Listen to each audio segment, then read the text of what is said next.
ডকাইতি কাণ্ড নগাঁৱৰ মৰিকলঙত নিশা ডকাইতৰ লুটপাট চাঞ্চল্যকৰ ডকাইতিৰ ঘটনা চিকিৎসক ৰঞ্জিত শইকীয়াৰ ঘৰত নিশা ডকাইত সোমাল এই ডকাইতি কাণ্ড ডাক্তৰ ৰঞ্জিত শইকীয়াৰ ঘৰত লুটপাটৰ লগতে দলটোৱে আক্ৰমণো কৰিছে পত্নীসহ চিকিৎসকজনক ডকাইতৰ আক্ৰমণত গুৰুতৰভাৱে আহত হৈছে ডাক্তৰ ৰঞ্জিত শইকীয়াৰ পত্নী উন্নত চিকিৎসাৰ বাবে তেওঁক জিএমচিএইচলৈ প্ৰেৰণ কৰা হৈছে এই দম্পতিকে জিএমচিএইচলৈ প্ৰেৰণ কৰা হৈছে ঘটনাস্থলীত উপস্থিত হ'ল জ্যেষ্ঠ আৰক্ষী অধীক্ষক পাৰ্থপ্ৰতিম দাস নিৰ্বাচনৰ সময়তো চিকিৎসকজনৰ পৰা চুৰি হৈছিল প্ৰায় 28 লাখ টকা দুই নাবালকে চুৰি কৰিছিল ডাক্তৰ ৰঞ্জিত শইকীয়াৰ এই ধনৰাশি সামগ্ৰীৰ হালনাত আৰক্ষীয়ে এখন স্কুটিত উদ্ধাৰ কৰিছিল ধনখিনি নগাঁও আৰক্ষীৰ দল ঘটনাস্থলীত উপস্থিত হৈ এতিয়া চলাই নিছে তদন্ত চিকিৎসক দম্পতিক আক্ৰমণ কৰা হৈছে আৰু নগাঁৱৰ পৰা তেওঁলোকক জিএমচিএইচলৈ লৈ অনা হ'ল জিএমচিএইচত চিকিৎসাধীন নগাঁৱৰ মৰিকলঙৰ ঘটনা ইতিমধ্যে আৰক্ষী উপস্থিত হৈছে তদন্ত আৰম্ভ কৰিছে নগাঁৱৰ মৰিকলঙত নিশাই ডকাইতৰ লুটপাটৰ ঘটনা চিকিৎসক ৰঞ্জিত শইকীয়াৰ ঘৰত নিশা ডকাইতি লুটপাটৰ লগতে দলটোৱে আক্ৰমণ কৰিলে পত্নীসহ চিকিৎসকজনক আৰু ডকাইতৰ আক্ৰমণত গুৰুতৰভাৱে আহত হৈছে চিকিৎসকগৰাকীৰ পত্নী জিএমচিএইচত ভৰ্তি তেওঁক ঘটনাস্থলীত উপস্থিত হৈছে জ্যেষ্ঠ আৰক্ষী অধীক্ষক পাৰ্থপ্ৰতিম দাস নিৰ্বাচনৰ সময়তো মন কৰিব চিকিৎসকজনৰ ঘৰৰ পৰা চুৰি হৈছিল প্ৰায় 28 লাখ টকা দুই নাবালকে চুৰি কৰিছিল ডাক্তৰ ৰঞ্জিত শইকীয়াৰ এই ধনৰাশি মই মানে 3:30 বজাত অলপমান মাত শুনিলো মানে প্ৰথমত মই দাদাৰ মাতটো শুনা যেন লাগিছিলে মোৰ অভিজিত বুলি মাতিছে এনেকুৱা লাগিছিলে তাৰপিছত মই নামা নাছিলোঁ তেতিয়া তাৰপিছত অলপ পিছত মই দেখিলোঁ অলপমান মাত শুনিলোঁ মানে তলত তাৰপিছত মই লাহেকৈ নামিবলৈ চেষ্টা কৰিছিলোঁ কিন্তু মোৰ যোনটো দৰ্জাখন আছে তাত বাহিৰৰ পৰা এলডপটো লগোৱা আছিলে মই তলৰ মানুহখিনি যে আছিলে এই ওপৰৰ যোনটো মোৰ গ্ৰিলটো আছে দৰ্জাখন খোলা আছে মই তাৰ প্ৰতি কাৰোবাক মাতিলোঁ মাতাৰ পিছত তেওঁলোকে খুলি দিলে মানে পুলিচ আহিছিলে এজন এছআই আছিলে চাগে তেখেত মানে ভিতৰত গ'ল তাৰপিছত আমিও গ'লোঁ যাওঁতে দেখিলোঁ বৌ আছিলে বিচনাত বৌ বিচনাত থাকোঁতে বৌক মানে আমি ওলাই লৈ আহিলোঁ এম্বুলেঞ্চো আহিছিলে তেতিয়া 108 এম্বুলেঞ্চ আছিলে বৌক আমি প্ৰথম চিভিলত লৈ গৈছিলোঁ চিভিলত তেওঁলোকে নাৰাখে বুলি ক'লে মানে তাৰপিছত নেমচি হস্পিটেল লৈ গ'লোঁ NMC হস্পিটেলত তাৰ পৰা অলপমান কিবা কৰিলে তাৰপিছত এতিয়া হস্পিটেল গুৱাহাটী লৈ গ'ল দুজনকে হয় ৰঞ্জিত শইকীয়া ডক্টৰ ৰঞ্জিত শইকীয়া তেখেতো গুৱাহাটীত লৈ পঠিয়ালোঁ দুজনকে গুৱাহাটী লৈ গ'ল কিবা পাইছে নেকি তাত কিহে মাৰিছে তেনেকুৱা কিবা পাইছে সেইটোতো মই ইমান একজেক্টলি গম পোৱা নাই কিবা অস্ত্ৰ পাইছে নেকি তাতে মই ৰড এটা দেখিলোঁ যেতিয়া বৌক ওলাবলৈ গ'লোঁ হয় ৰড দেখিছে এটা সৰু ৰড দেখিছিলোঁ ৰডেৰে আক্ৰমণ কৰা হৈছিলে চিকিৎসক দম্পতিক আৰু এতিয়া বৰ্তমান দুয়োগৰাকী চিকিৎসাধীন পত্নীৰ অৱস্থা কিছু গুৰুতৰ পোনপটীয়াকৈ আমি আমাৰ সাংবাদিক ভাস্কৰ শইকীয়াৰ সৈতে সংযুক্ত হৈছোঁ ঘটনাস্থলীৰ পৰা ভাস্কৰ খুব ডাঙৰ ঘটনা এই ঘৰটোত ইয়াৰ পূৰ্বেও চুৰি ঘটনা ঘটিছিল ইলেকশ্যনৰ সময়ছোৱা তাত 28 লাখ টকা চুৰি হৈছিল দুজন নাবালকক ধৰিছিল হালনা আৰক্ষীয়ে কিন্তু এইবাৰ ডকাইত সোমাল আৰু বেয়াকৈ মাৰধৰ কৰিছে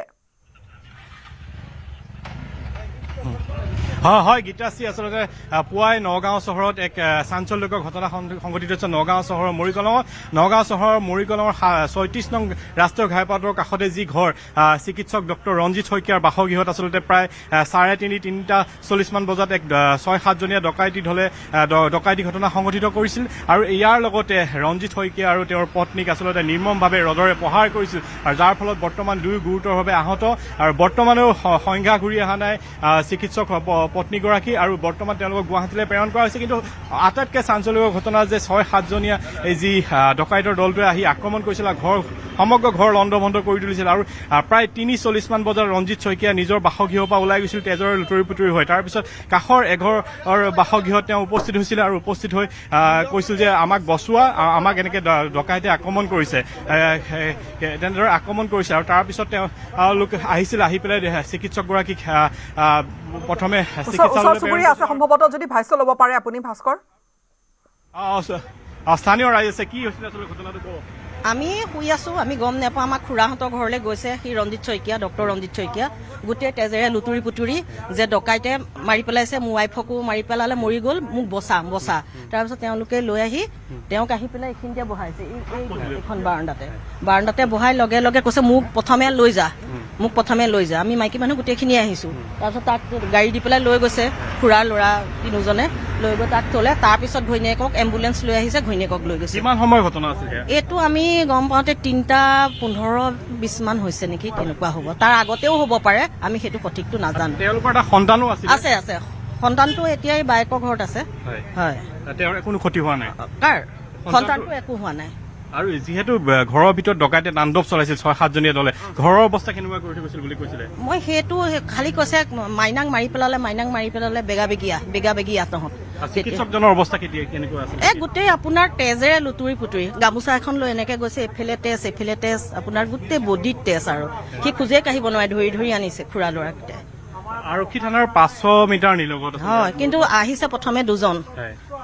সেইটোতো আমাক প্ৰটেকশ্যন লাগে ইয়াত মুঠতে বহুত এনেকুৱা ঘটনা হৈ আছে আমাক তাৰমানে সহায় কৰিবলৈ কোনো নাহে আৰু এনেই কয় পেট্ৰলিং ডিউটি যাওঁ কোনো নাই পুলিচ নায়েই ইয়াৰ আগতো তেওঁলোকৰ বাসগৃহ হৈছে সেইটো জানো মই নাছিলো তেতিয়া মোৰ নাতি হৈছিলে মই তাত আছিলো চামগুৰিত আছিলো হয় আচলতে এয়া স্থানীয় লোকৰ ভাষ্য মই এটা কথা ক'ব লাগিব আৰক্ষীয়ে ইতিমধ্যে তদন্ত অব্যাহত ৰাখিছে আৰু ঘৰটো চাৰিওকাষে কিন্তু CCTV কেমেৰা লগা আছে মই সতীৰ্থক দেখুৱাবলৈ আহ্বান জনালোঁ হেমন্তক চাৰিওকাষে যিহেতু CC কেমেৰা লগা আছে হয়তো আৰক্ষী সহায় হ'ব তদন্তৰ ক্ষেত্ৰত সহায় হ'ব পূৰ্বৰ যিটো ঘটনা তাত 2জন নাবালকক ধৰিছিল হালনা আৰক্ষীয়ে আৰু এই খবৰটোৱে সংবাদ শিৰোনাম দখল কৰিছিল প্ৰায় 28 লাখ টকা তাৰ পিছত পুনৰবাৰ ইয়াৰ পূৰ্বেও আচলতে তেওঁৰ ঘৰত চুৰি ঘটনা সংঘটিত হৈছিল কিছুদিনৰ পূৰ্বে সেইটো আমি শুনিছো দেই কাৰণ মই মানে এওঁৰ বাইদেউ হয় তেওঁ আমি নতুন আহিছো ইয়াত ভাড়া তাৰমানে মই আহিহে শুনিছিলো মানে এনেকুৱা হৈছিল কিন্তু কালি মানে কি হ'ল আপোনাৰ 3:30মান বজাত তেওঁ মানে পুৰা তেজে লুতুৰি পুতুৰি তেওঁ মানে আহি কলিং বেল বজালে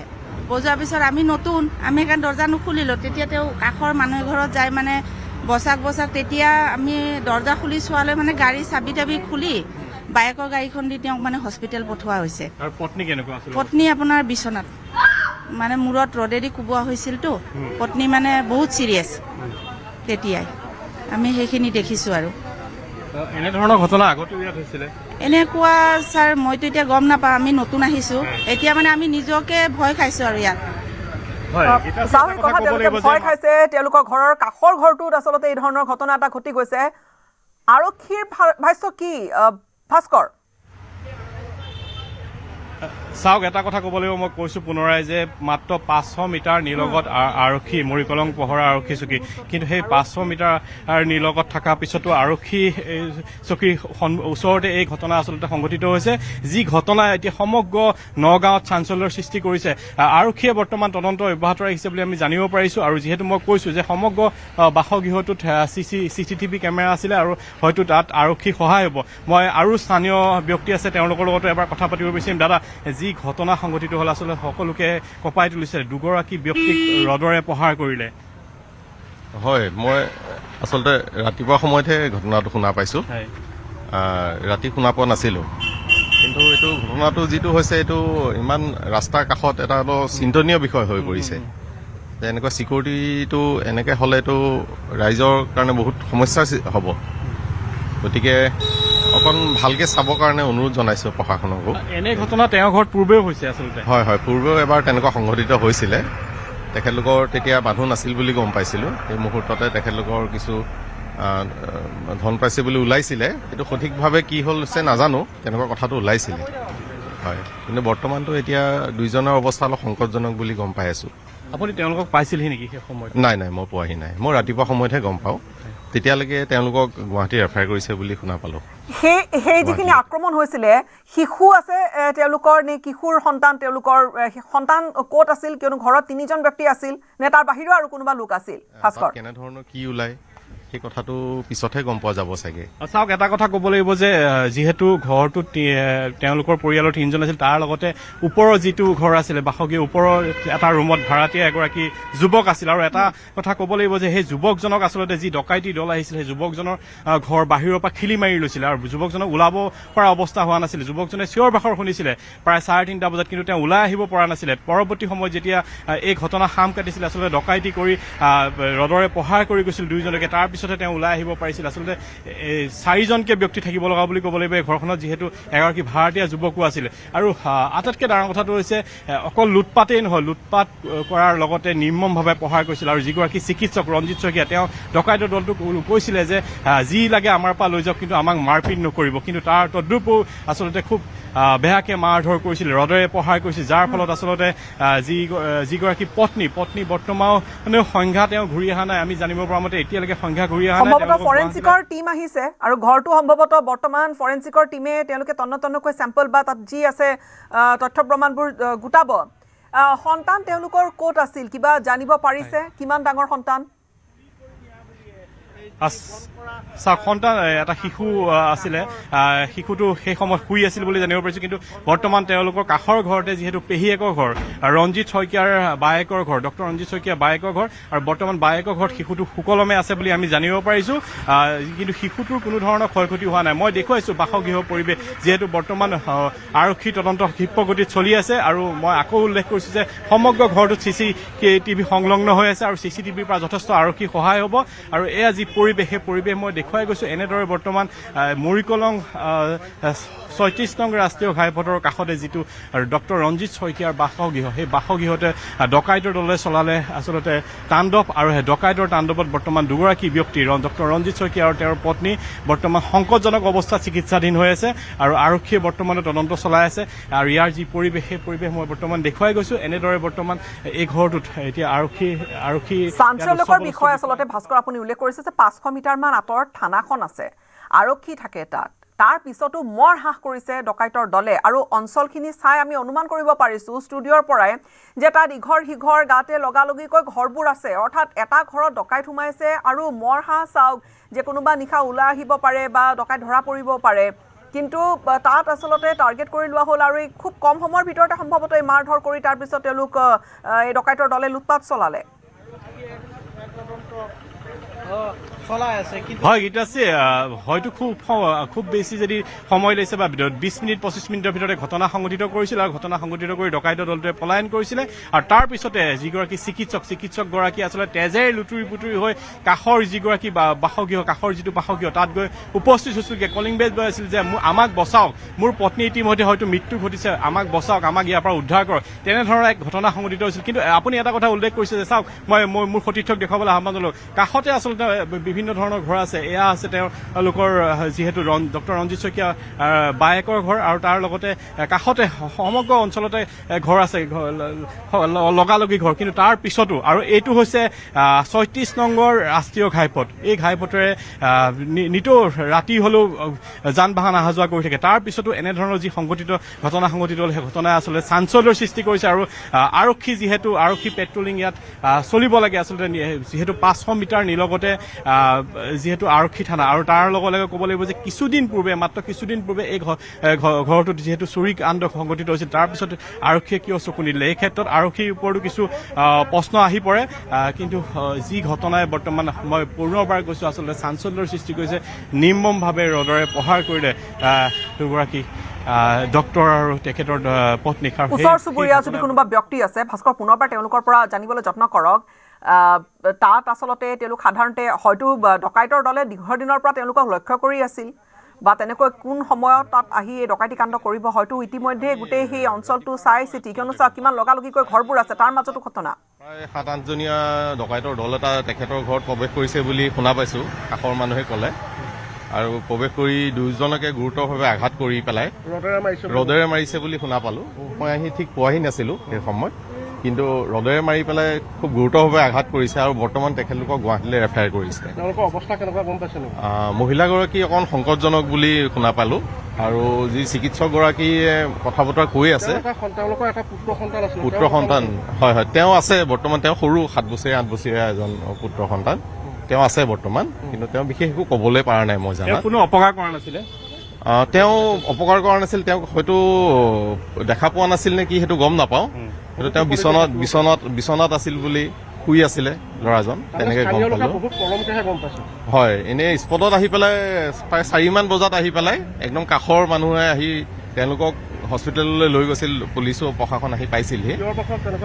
চিঞৰ-বাখৰ তেওঁ নিজেই গৈছিল বুলি কৈছে, চিকিৎসকজন নিজেই গৈ পেলাই ওচৰৰ মানুহক জগাইছেগৈ যে কম সময়ৰ ভিতৰত ঘটনাটো সংঘটিত হৈছে। কম সময় বুলিয়ে গম পাইছোঁ। তেখেতে নিজেই গৈ পেলাই, যদিও খুব হেভি ইনজিঅ'ৰ হৈছে, তথাপিও তেখেতে নিজেই গৈ পেলাই ওচৰৰ মানুহৰ ঘৰত জগাই কৰি পেলাই লৈ আহিছে আৰু লগে লগে ওচৰৰ মানুহে চিকিৎসালয়লৈ লৈ গৈছিলে চিভিললৈ। নিশ্চয়কৈ এয়া আচলতে স্থানীয় লোকৰ ভাষ্য মই শুনোৱাইছোঁ। আৰু এনেদৰে বৰ্তমান যি ঘটনাই বৰ্তমান সমগ্ৰ নগাঁও জিলাত আচলতে চাঞ্চল্যৰ সৃষ্টি কৰিছে। দুগৰাকী ব্যক্তিক আচলতে ৰদৰে নিৰ্মমভাৱে প্ৰহাৰ কৰিলে, যি দুগৰাকী ব্যক্তি বৰ্তমান সংকটজনক অৱস্থাত আছে। আৰু যিহেতু আৰক্ষী গিজাই থকা এই নগাঁওখনত এনেধৰণৰ ঘটনা সংঘটিত হ'ল, যি ঘটনা এতিয়া বৰ্তমান সকলোকে হতচকিত কৰি তুলিছে। আৰু যিহেতু এগৰাকী চিকিৎসক, সেই চিকিৎসকগৰাকী ঘৰত পূৰ্বেও এনেধৰণৰ ঘটনা সংঘটিত হৈছিল। আগতেও যিহেতু এক চুৰি ঘটনা সংঘটিত হৈছিলে, তাৰ পিছতো কালি নিশা পুনৰ এই ঘটনা সংঘটিত হ'ল, যি ঘটনাই বৰ্তমান সমগ্ৰ নগাঁৱক জোকাৰি গৈছে বুলি ক'ব লাগিব। যিহেতু বৰ্তমানেও মই পুনৰ উল্লেখ কৰিছোঁ, বৰ্তমানৰ যিগৰাকী পত্নী, সেই পত্নীগৰাকী বৰ্তমানেও সংজ্ঞাহীনতাত ভুগি আছে। আৰু এটা কথা ক'ব লাগিব যে ভগৱানে হয়তো ৰক্ষা কৰিছে, তেওঁলোকৰ যিটো শিশু সন্তান আছিলে, শিশু সন্তানটো কোনো ধৰণৰ অপকাৰ হোৱা নাই, তেওঁ বৰ্তমান সুকলমে আছে। আৰু যি পেহীয়েকৰ ঘৰত বৰ্তমান শিশুটি আছে বুলি আমি জানিব পাৰিছোঁ। আৰু এটা কথা যে আৰক্ষী বৰ্তমান এই ঘৰটোৰ ভিতৰত আৰক্ষী আৰু ফৰেনচিক বিষয়া দল বৰ্তমান প্ৰৱেশ কৰিছে। তেওঁলোকে তন্নকে আচলতে পৰীক্ষা কৰি আছে গোটেই সমগ্ৰ ঘটনাটোৰ বিষয়ত। আৰু হয়তো আমি আশা কৰিছোঁ যি আচলতে দুৰ্ঘটনা সংঘটিত হ'ল, যি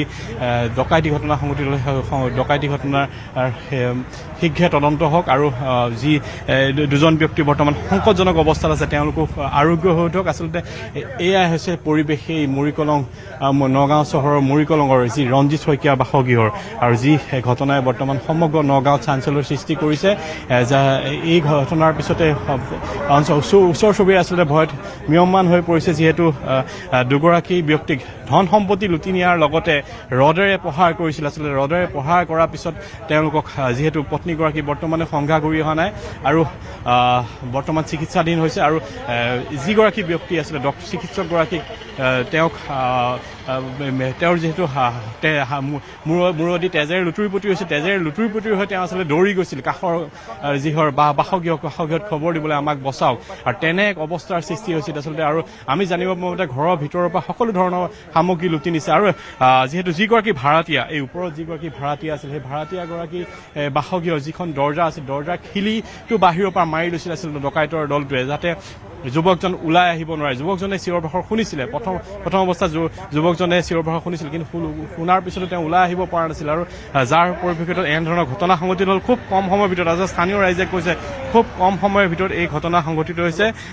যাক লৈ এতিয়া শংকিত হৈ পৰিছে স্থানীয় ৰাইজ। মই চেষ্টা কৰিম আৰু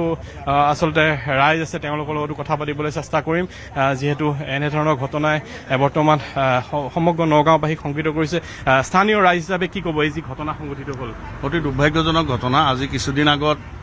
এনেকুৱা এটা ঘটনা তেওঁৰ ঘৰত হৈছিল আৰু 27 লাখকৈ টকা চোৰে লুটপাট কৰি লৈ গৈছিল। তাৰপিছতো পুলিচ সম্পূৰ্ণৰূপে সক্ষম হৈ তেওঁলোকৰ সেই পইচা আৰু যি অভিযুক্ত আছিল তেওঁলোকক কাৰেক্ট কৰিবলৈ সক্ষম হৈছিল। অতি দুখৰ কথা, আজি আকৌ এমাহ নহওঁতে একেঘৰ মানুহতে এনেকুৱা এটা পৰিৱেশ অকণমান আৰক্ষী প্ৰশাসনে গুৰুত্বভাৱে ল'ব লাগে। কিয়নো কি এই অঞ্চলত প্ৰতি দুমাহ এমাহ ডেৰ মাহৰ মূৰে মূৰে সোণ লুট, মানুহৰ ঘৰত সৰু সুৰা চুৰ ডকাইত এইবোৰ হৈয়ে থাকে। আৰু এই বিষয়টো অকণমান গুৰুত্ব সহকাৰে ল'ব লাগে। আজি এবছৰ আগত ফেব্ৰুৱাৰী 2 তাৰিখে আমাৰ ঘৰতো তেনেকৈ চুৰ সোমাই মোৰ ৱাইফৰ যিমানখিনি সোণৰ বস্তু আছিল এই গোটেই বস্তু লৈ গৈছিল। সম্পূৰ্ণ অজ্ঞান অৱস্থাত আমি গোটেইকেইটা পৰি আছিলোঁ। কিন্তু এনেকৈ হৈ থাকিলে এইখিনি অঞ্চলৰ মানুহে বেলেগ ব্যৱস্থা পন্থা গ্ৰহণ কৰিবলৈ বাধ্য হ'ব। 200 বা 300 মিটাৰ নিলগত আৰক্ষী চকীখন আছিল, সেইটো অতি দুৰ্ভাগ্যৰ কথা যে 200-300 মিটাৰ দূৰত আৰক্ষী চকী থকাৰ পিছতো এনেকৈ চোৰে গিজগিজাই ঘূৰি ফুৰিছে। মই আৰক্ষীক সম্পূৰ্ণৰূপে দোষাৰোপ নকৰোঁ, কিয়নো কি এই অঞ্চলত বহুত ভাড়াঘৰ আছে। ভাড়াঘৰত কেনেকুৱা ধৰণৰ মানুহ আছে সেই ওপৰত কোনো ধৰণৰ তদন্ত নহয়। আজি কচলুখোৱা অঞ্চলেই চাওক, মৰিকলং অঞ্চলেই চাওক, অৰিজিনেল মানুহতছে ভাড়াঘৰৰ সংখ্যা বেছি, ভাড়াঘৰৰ মানুহৰ বেছি। সেই বস্তুটোৰ ওপৰত কোনো ধৰণৰ আইডেণ্টিটি নাৰাখাকে বহুত ভাড়াতীয়াক ৰাখি থৈছে, যিটোৰ ফলত আজি এনেকুৱা এটা পৰিৱেশৰ সৃষ্টি হৈছে। বিভিন্ন ধৰণৰ গেং আহি ইয়াত উপস্থাপিত হৈছে। নাৰী ব্যৱসায় লগত জড়িত মানুহ ইয়াৰ লগত জড়িত, ড্ৰাগছৰ লগত জড়িত, স্ক্ৰেপৰ ব্যৱসায় আছে এইখিনি এৰিয়াত। গতিকে এইবোৰ বস্তু অকণমান জিলা আৰক্ষী অধীক্ষকে অকণমান গুৰুত্ব সহকাৰে লৈ বিষয়বোৰ অকণমান বিষয়টো আচলতে তেওঁ কৈছে যে আৰক্ষীয়ে আৰু অধিক গুৰুত্ব দিব লাগিছিল আৰু বিশেষকৈ তেনেকুৱা ঘটনা এটা দুটাকৈ যিহেতু কেইবাটাও হৈছে ভাস্কৰ হয় গীতৰাজী এই ঘটনা এইটোৱে নতুন নহয় এনেধৰণৰ ঘটনা পূৰ্বতেও সংঘটিত হৈছে আৰু যোৱা মাহতো এনেধৰণৰ ঘটনা এই ঘৰৰ ব্যক্তি ঘৰৰ ডক্টৰ ৰঞ্জিত শইকীয়া গৃহতে সংঘটিত হৈছিল তাৰ পিছত ঘটনা আচলতে আৰক্ষীয়ে কেনেভাৱে লৈছিল যিগৰাকী ব্যক্তিৰ সৈতে আপুনি কথা পাতিলে তেওঁ কৈছে যে যোৱা বছৰ ফেব্ৰুৱাৰী মাহত তেওঁৰ ঘৰতো চুৰ সোমাইছিল চুৰ ধৰিব পাৰিলেনে আৰক্ষীয়ে হয় সেই বিষয়ে আমি তেওঁক সুধিব লাগিব কিন্তু কথাটো হৈছে যে যি ধৰণৰ আৰক্ষী আচলতে ব্যৱস্থা ল'ব লাগিছিল সেই ধৰণৰ হয়তো ব্যৱস্থা লোৱা নাই যাৰ পৰিপ্ৰেক্ষিতত এনেধৰণৰ ঘটনা সংঘটিত হৈছে সেই গোটেই অঞ্চলত অগণন ভাড়াঘৰ অৰিজিনেল মানুহতছে ভাড়াঘৰৰ সংখ্যা বেছি আৰু যিটোৰ কোনো ধৰণৰ আইডেণ্টিটি প্ৰুফ নোলোৱাকৈ প্ৰশাসনে সেই ব্যৱস্থাটো নোলোৱাকৈ ভাড়াঘৰ অনৈতিকভাৱে চলাই যাবলৈ সকলোকে দিছে যিটোৰ ফলত নাৰী ব্যৱসায়ী ড্ৰাগছ স্ক্ৰেপ আৰু বিভিন্ন ধৰণৰ অনৈতিক কাৰ্য কচলুখোৱা মৰিকলং অঞ্চলত সঘনাই সংঘটিত হ'বলৈ লৈছে আজি এবছৰ আগত মোৰ ঘৰতো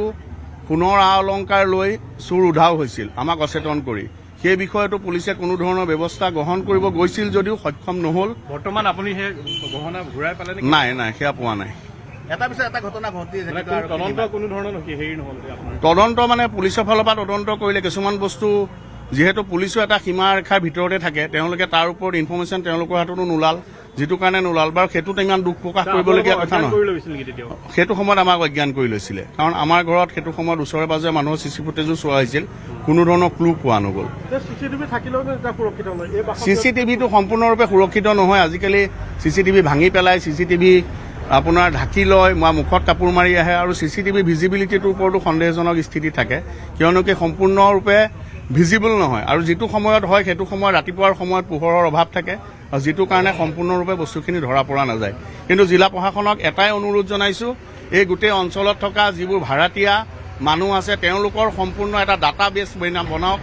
আৰু যাতে ইয়াত কোনো ধৰণৰ গেং তৈয়াৰ হ'ব নোৱাৰে নাৰী ব্যৱসায়ীসকল ইয়াত সক্ৰিয়ভাৱে সষ্টম কচলুখোৱা অঞ্চলত আজি কিছুদিনৰ আগতে আমিয়ে উৎখাত কৰি পেলাই পুলিচক গতাই দিছিলোঁ এনেকুৱা ধৰণৰ ঘটনা ঘটি গৈছে এঘৰ মানুহৰ পৰা যায় আৰু এঘৰ মানুহলৈ যায় এনেকৈ তেওঁলোকে সলনি কৰি চলি থাকে অকণমান চাওক যেন প্ৰশাসনে নিশ্চয়কৈ যথেষ্ট গুৰুত্বপূৰ্ণ কথা কৈছে যিহেতু ভাড়াতীয়াৰ ক্ষেত্ৰত আচলতে কোনো ধৰণৰ তথ্য নথকাকৈ যদি ভাড়াতীয়াক ভাড়া দিয়াৰ পিছত ভাড়াতীয়াই এনেধৰণৰ কাণ্ড সংঘটিত কৰিব পাৰে বুলি উল্লেখ কৰিছে আচলতে স্থানীয় ৰাইজে বাৰে বাৰে কৈছে যে যদি কোনো লোকে ভাড়াতীয়াক ভাড়া ঘৰ দিয়ে ঘৰত তেনেহ'লে সেই ভাড়াতীয়াৰ সকলো দিশ চালি জাৰি চাই ল'ব লাগে আৰু যাৰ ফলত বিভিন্ন ধৰণৰ আচলতে নাৰী দেশ চক্ৰই হওক বা বিভিন্ন ধৰণৰ চুৰ ডকাইতি ঘটনাই সংঘটিত হৈ আহিছে আৰু সেয়া আচলতে এটা দিশ বুলি ক'ব লাগিব আৰু এনেদৰে বৰ্তমান আমি যি মৰিকলং নগাঁও চহৰৰ মৰিকলঙৰ